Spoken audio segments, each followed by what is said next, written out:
Без бүген Рәми Гарипов исемендәге беренче башкорт гимназия интернатында. Бында бүген 7-8 класслар өчен Зарница уеннары бара. Ә һез бу уеннар турында нимәләр беләһегез? Тарихына күз һалсак, Зарница безгә совет елдары вакытыннан килгән уен. Элек пионерлар уйнаганнар, чөнки Зарница балалардан хәрби әзерлегенең бер төре булган. Зарницаның беренче кагыйдәләрен Зоя Кратова уйлап чыгара. Ә беренче уен 1964 елның 24 февралендә оештырыла. Һәм әлеге вакытта бу уен бик популяр.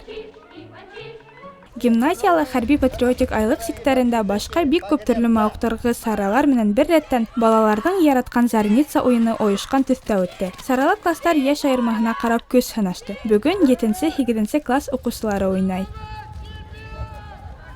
Сәлам, Сәрия, кәефтәр нисек, арыманыңмы? Кәефтерем әйбәт, юк арыманым. Һинең өчен иң авыр этап ул нинди булды?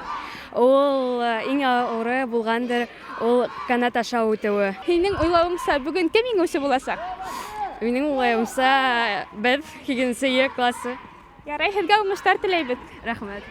Әйткәндәй, был белем йортында Зарница уеннары бик кызыклы үтә. Командалар саф һавала төрле ярыштарда һынаштылар. Мәсәлән, яраланган кешегә ярдәм күрсәтү, эстафетаны беренче үтү һәм каршы команда менән алышта тору — булар барыһы ла укучыларның нинди соз, игътибарлы, ярдәмчел булуын күрсәтә. Катнашучыларның көйәрмәннәре лә бик көчле булды. Кызлар, егетләр командаларда дәртләндереп, улар өчен янып көйүп торды. Бүгенге уенда кем еңер дип ышанаһың? Бүгенге уеннарда минең уйлавымча, без Шаймуратовсы классы еңәсәкбез. Был Зарница уеннарында һин беренче тапкыр катнашаһыңмы? Юк, бу Зарница мин 2нче ел катнашам.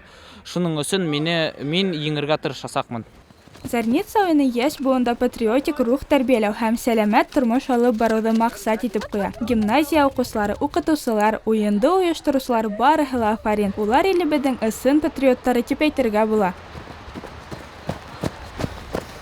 Уенчыларны бүген халкын көн дә, әсиел дә куркытманы. Һәр береһе әүдем катнашты. Бындай саралар киләсәктә балалар күңелендә изге тойгылар тууыр өчен орлык булыр дип ышангы килә. Зилия Буранбаева, Руслан Бикбаев, Тау-Тау хәбәр өчен.